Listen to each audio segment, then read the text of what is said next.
요즘에 벚꽃이 많이 피었습니다. 꽃은 아름답고 우리 마음을 환하게 합니다.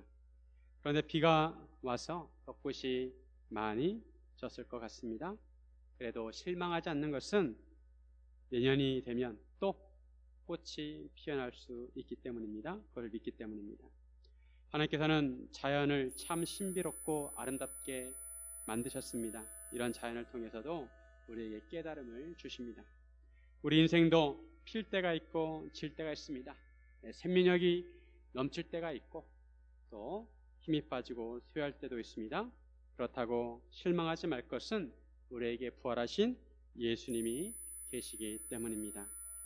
우리는 평소에 예수님께 주로 바라기만 합니다. 예수님 이거 해주세요. 예수님 저거 해주세요.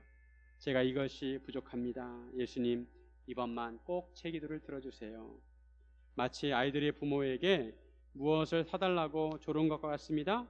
어린아이 되면 부모들은 자녀들에게 장난감도 사주고 옷도 사주고 과자도 사주고 맛있는 것도 사줍니다. 이렇게 부모님들이 사줄 때마다 아이들은 기뻐합니다. 부모들은 어린이날만 사주는 것이 아니라 평소에도 아이들이 먹고 자고 생활하고 필요한데 모든 것들을 공급해 줍니다. 그러다가 어버이날이 되면 아이들은 부모님에게 꽃을 달아줍니다. 1년에 한 번일지라도 그렇게 부모님의 은혜를 생각하면서 마음을 전하는 것은 뜻깊은 일입니다.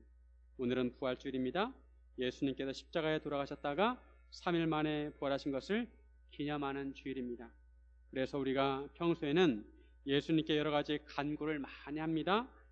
하지만 오늘만큼은 우리가 부활하신 예수님의 마음을 헤아리면서 예수님께 감사의 마음을 전했으면 좋겠습니다.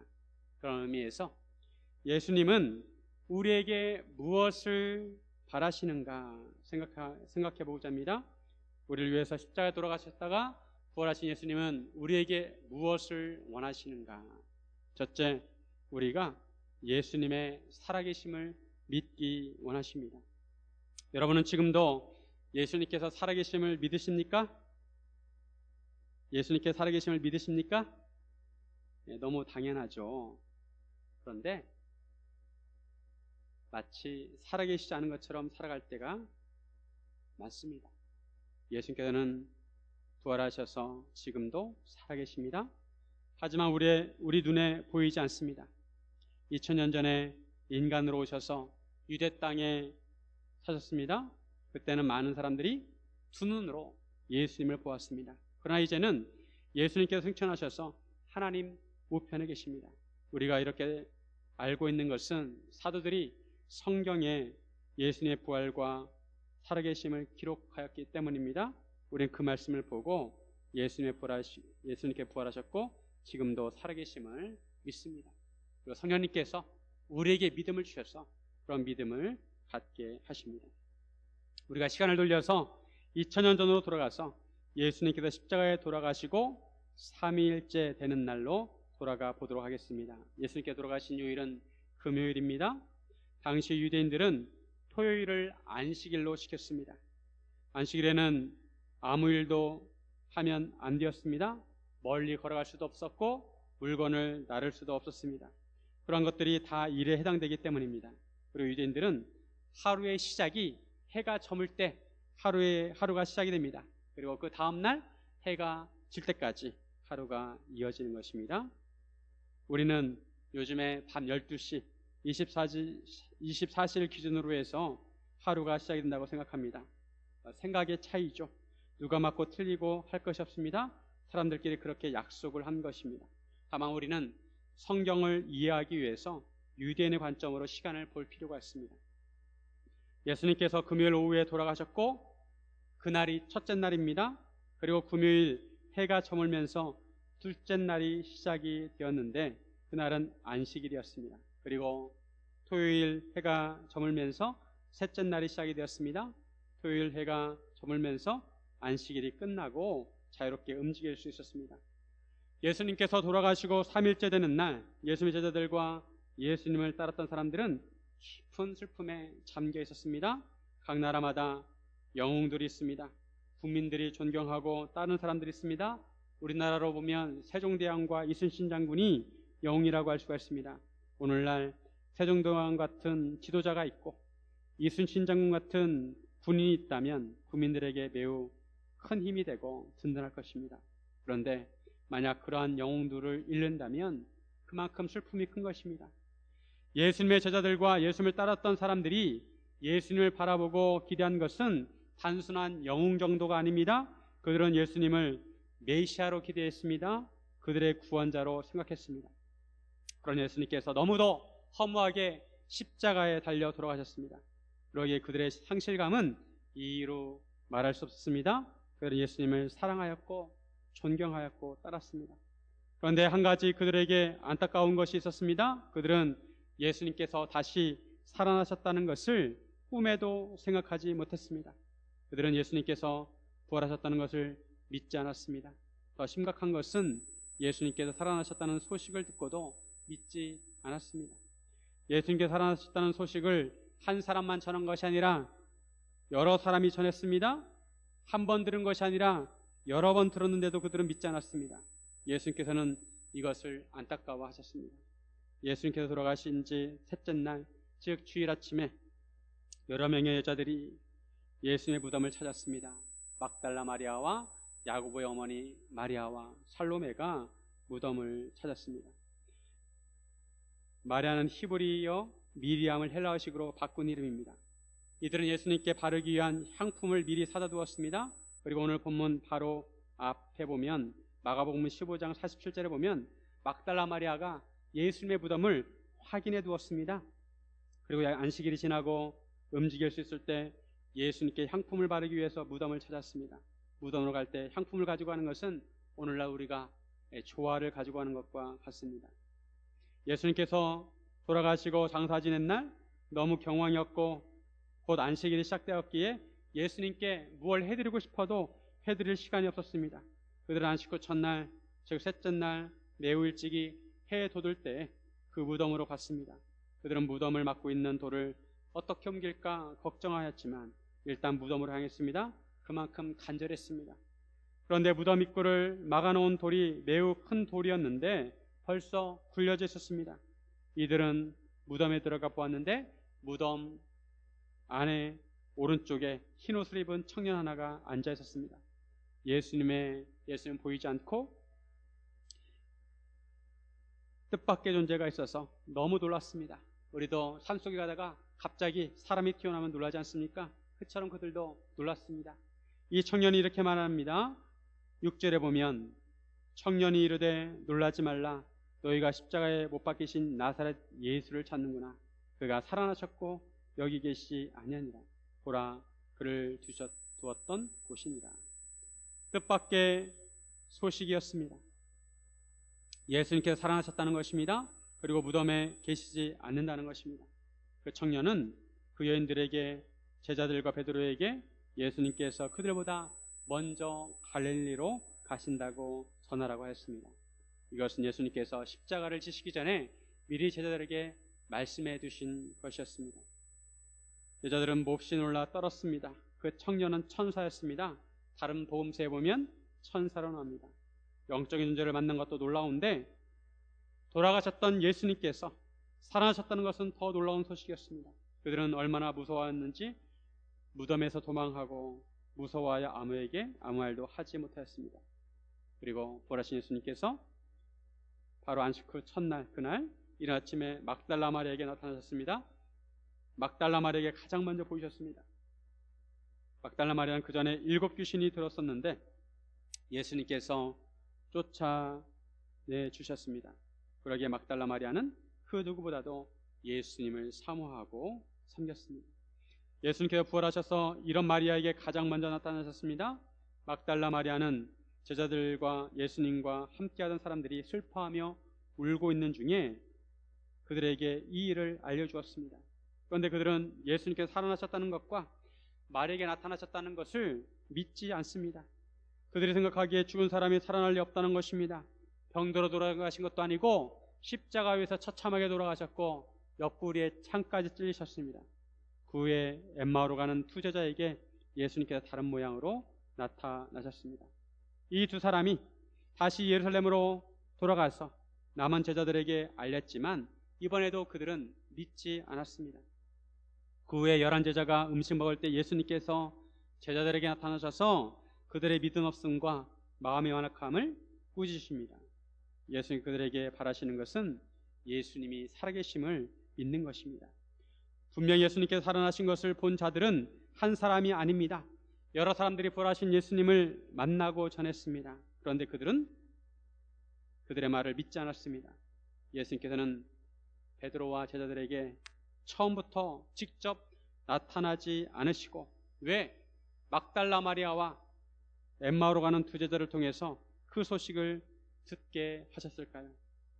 예수님은 제자들의 믿음을 보기 원하셨던 것입니다. 보고 믿는 믿음이 아니라 듣고 믿는 믿음, 그 믿음을 원하셨던 것입니다. 도마도 듣는 것만으로는 믿을 수 없다고 했습니다.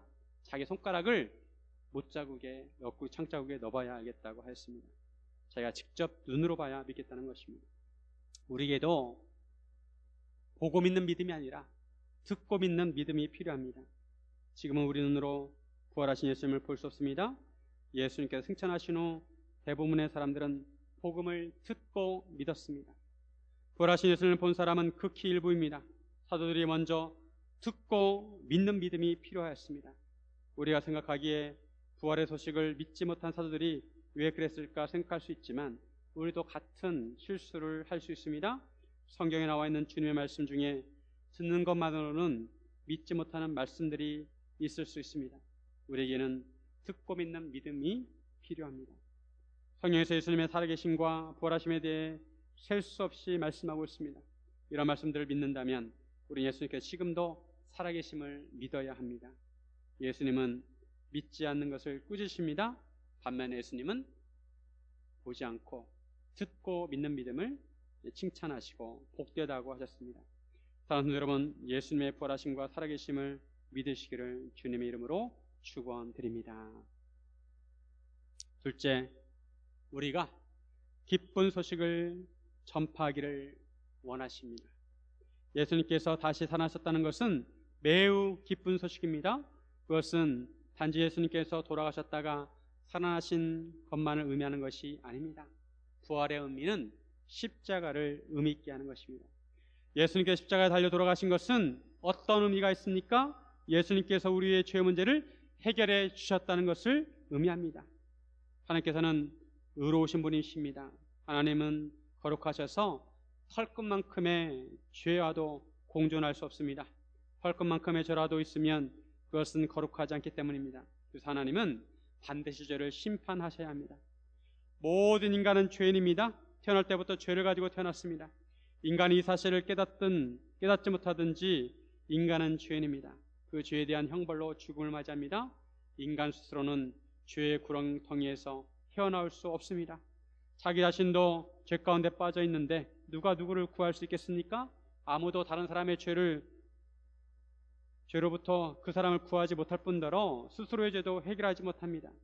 태어날 때부터 죄인인 인간의 운명은 영원한 죽음입니다. 지옥에서 영원히 살아야 할 운명이었습니다. 그런데 이렇게 비참한 인간들을 구원하시려고 예수님께서 인간으로 태어나셨습니다. 예수님께서 인간으로 태어나신 것은 인간의 대표가 되시기 위함입니다. 예수님 인간의 대표가 되셔서 인간의 모든 죄를 짊어지시고 하나님의 진노를 받기 위해서입니다. 예수님은 죄가 없으시지만 우리를 대신해서 우리가 받아야 할 형벌을 대신 받으셨습니다. 하나님께서는 예수님에게 인간에게 내릴 진노를 쏟아 부으셨습니다. 예수님은 우리를 대신해서 십자가에 죽으셨습니다. 예수님께서 십자가 위에서 다 이루었다 말씀하셨습니다. 다 이루었다. 예수님께서 우리의 죄 문제를 해결하셨다는 것입니다. 그리고 예수님께서 부활하셨습니다. 로마서 4장 25절 로마서 4장 25절 예수는 우리가 범죄한 것 때문에 내줌이 되고 또한 우리를 의롭다 하시기 위하여 살아나셨느니라.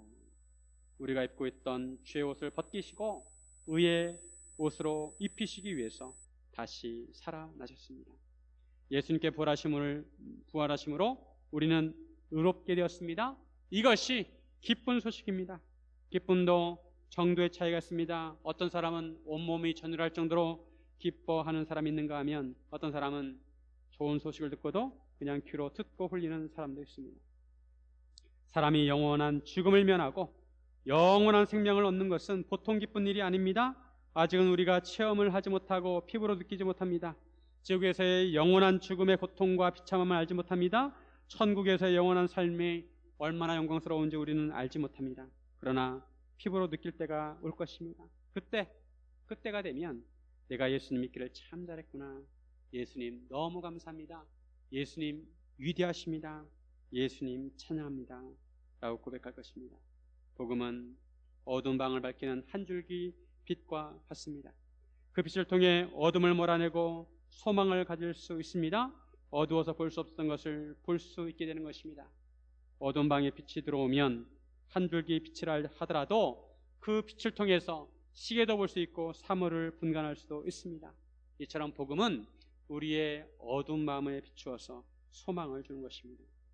부활하신 예수님을 만난 막달라 마리아와 엠마오로 가는 두 제자는 얼마나 기뻤을까요? 그토록 존경하고 사랑하고 은혜스러운 예수님을 만나서 얼마나 좋았을까요? 엠마오로 가는 제자들은 처음에 예수님을 알아보지 못했습니다. 그러다가 함께 저녁 식사를 하면서 예수님께서 떡을 가지고 축사하시고 떼어주실 때 그들의 영적인 눈이 밝아지게 됩니다. 예수님을 알아봅니다. 그들은 예수님께서 길에서 말씀하시고 성경을 풀어주실 때 속에서 마음이 뜨거워졌다고 고백합니다. 한 사람만 그런 것이 아니라 둘 다 그랬습니다. 그들은 서로 그렇게 고백했습니다.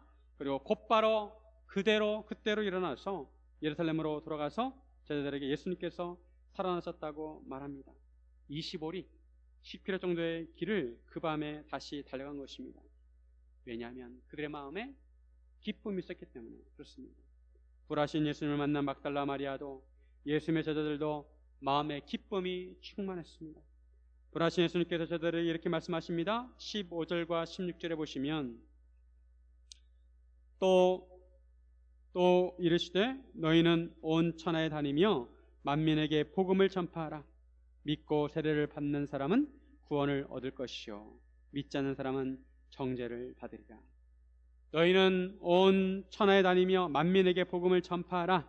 이 말씀은 마태복음에 나오는 지상명령을 압축한 말씀입니다. 만민에게 모든 사람들에게 복음을 전파하라고 명령하십니다. 그리고 심판의 메시지를 전하십니다. 복음을 듣고 믿고 세례를 받은 사람은 구원을 얻을 것이고 그렇지 않고 복음을 듣고도 믿지 않는 사람은 정죄를 받을 것이라고 하십니다.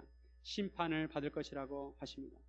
나중에 인간을 심판하시는데 그 심판의 기준이 바로 믿음이라는 것입니다.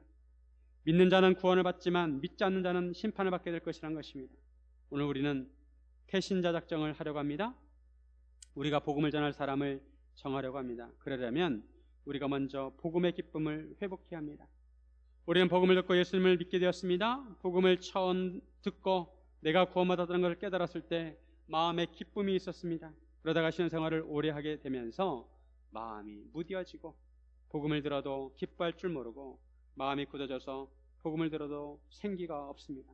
우리는 이런 묵은 마음을 기경해야 합니다. 딱딱한 마음을 갈아엎어서 뽀송뽀송한 마음이 되도록 해야 합니다. 그래야 복음으로 기뻐할 수 있습니다. 영원히 살 수 있다는 것을 그냥 듣고 흘릴 수 없습니다. 마음에 간직하고 계속 묵상하면서 기쁨을 누려야 하는 것입니다. 그리고 우리도 예수님의 제자들처럼 예수님의 지상명령을 따라 온 천하에 다니며 만민에게 복음을 전해야 하는 것입니다. 사람들에게 기쁜 소식을 전해야 합니다. 예수님은 우리가 기쁜 소식을 전하기를 원하십니다. 부활하신 예수님께서 우리가 느끼는 그 기쁨을 다른 사람들에게 전하라고 하십니다. 전해도 되고 전하지 않아도 되는 선택사항이 아니라 필수사항입니다. 예수님께서 명령하셨습니다. 왜냐하면 이것은 사람의 생명에 대한 엄중한 것이기 때문입니다.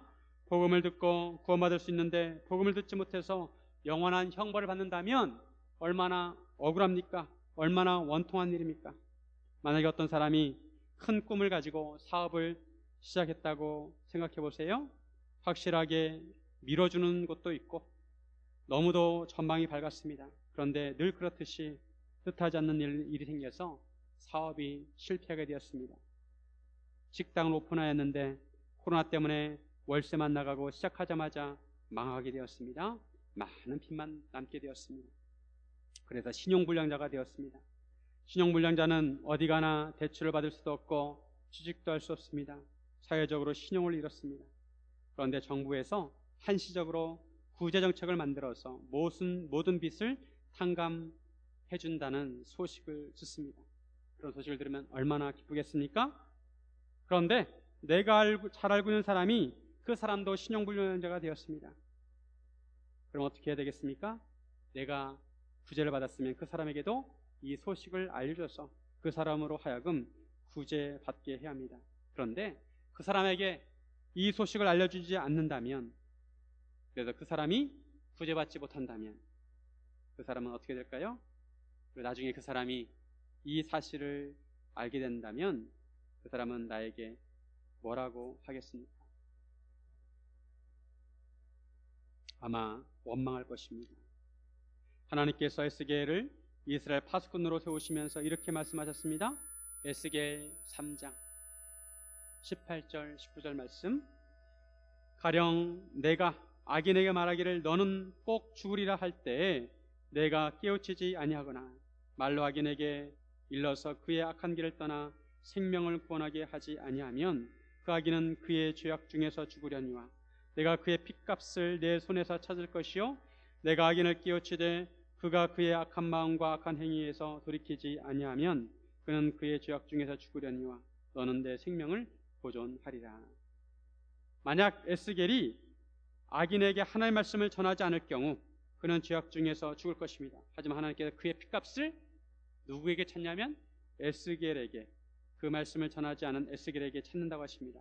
그리고 만약 에스겔이 악인에게 하나님의 말씀을 전했다면 그가 돌이키지 않아서 그는 그의 죄악 중에서 죽을 것이지만 에스겔은 그의 생명을 보존할 것이라고 하십니다.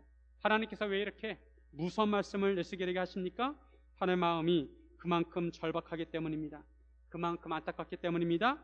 하나님께서는 어떻게 해서라도 하나님의 말씀이 죄인에게 전해져서 그 죄인이 구원받기를 원하시는 것입니다.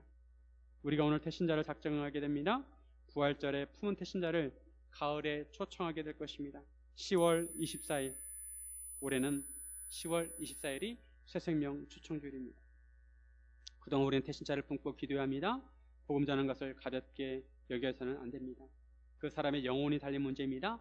우리 믿지 않는 우리 가족들의 영혼이 달려있고 우리의 친구들의 영혼이 달려있고 우리 이웃의 영혼이 달려있습니다. 그 사람의 생명이 달린 문제입니다.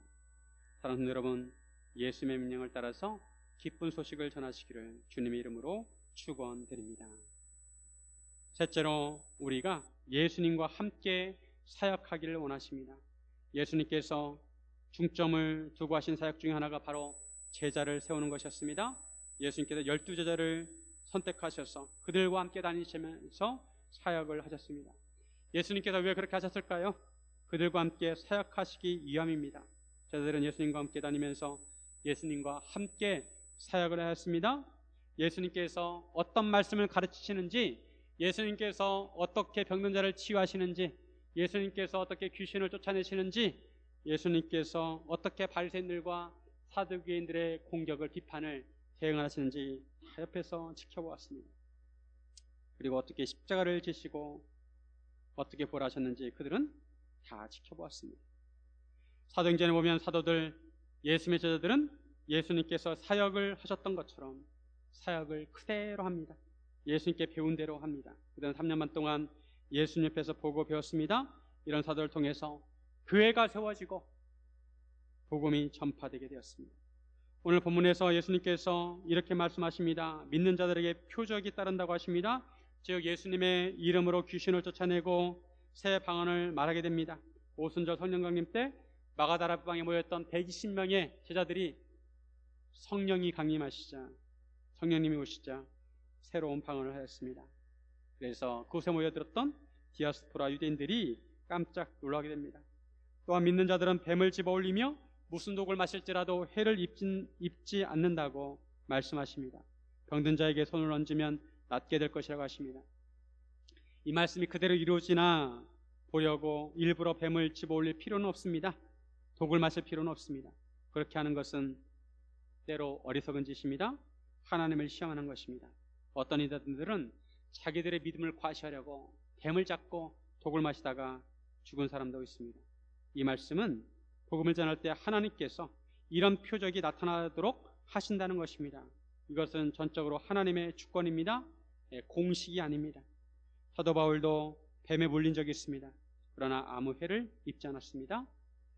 사도들과 제자들을 통해 많은 병자들이 고침을 받았습니다.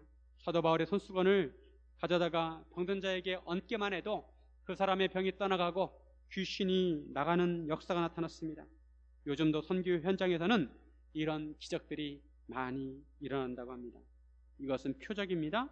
즉 예수님께서 복음 현장에 함께 하시고 함께 사역하신다는 표적입니다. 예수님께서는 우리와 함께 사역하기를 원하십니다. 예수님께서는 우리가 움직이기를 원하십니다. 그럴 때 예수님께서 우리와 함께 하시고 역사하십니다. 20절에 보시면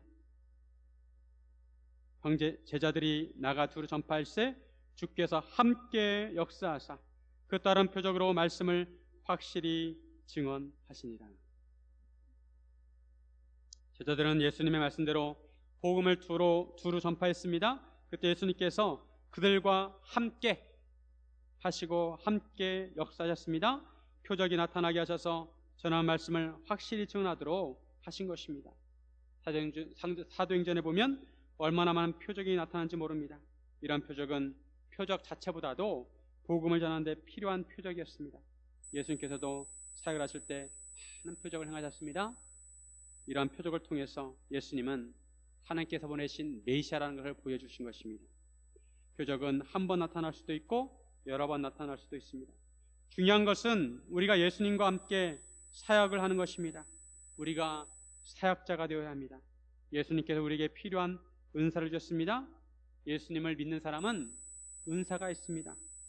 자신이 몰라서 그렇지 한 가지 이상의 은사를 다 받았습니다. 그 은사를 주신 이유는 하나님의 사역을 하라고 주신 것입니다. 복음을 전하고 교회를 세우고 성도를 섬기고 하나님 나라를 세우라고 주신 것입니다. 그래서 신앙생활을 단지 주일 예배만 드리는 것만으로 만족해서는 안 됩니다. 그것은 단순한 신앙생활입니다. 성숙한 성도는 예배는 기본이고 사역을 해야 합니다. 하나님의 일을 해야 합니다. 물론 신앙생활을 시작한 지 얼마 안 되신 분들은 믿음이 자라야 합니다. 부지런히 말씀을 배우고 훈련을 받아서 하나님의 일꾼들이 갖춰야 할 자질을 갖추어야 합니다. 그렇지 않고 의욕이 앞서서 훈련받지 않고 하나님의 사역을 하다 보면 상처받기 쉽습니다.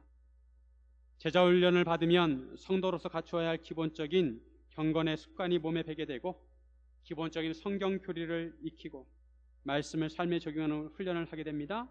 나와 성격이 다르고 기질이 다르고 생각이 다른 사람들과 함께 교제하는 관계 훈련을 하게 됩니다. 성도는 나와 생각이 다르고 기질이 달라도 서로 소통할 수 있어야 하고 교제할 수 있어야 합니다.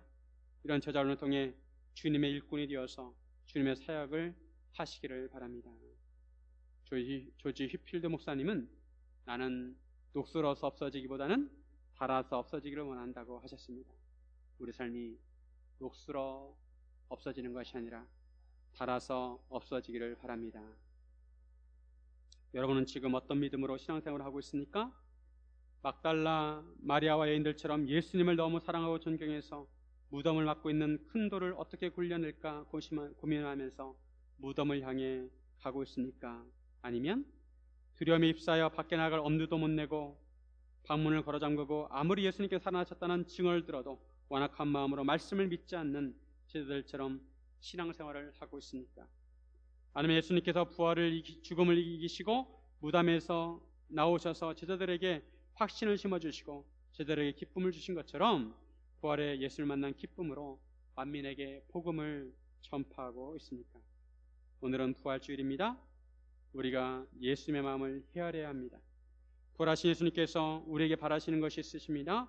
예수님께서는 우리가 어떤 상황에서도 예수님의 살아계심을 믿기를 원하십니다. 또한 우리가 기쁜 소식을 전하기를 원하십니다. 우리가 예수님과 함께 사역하기를 원하십니다. 사랑하는 성도 여러분, 부활하신 예수님과 함께 기쁨으로 사역하시기를 주님의 이름으로 축원드립니다. 우리 함께 기도하겠습니다.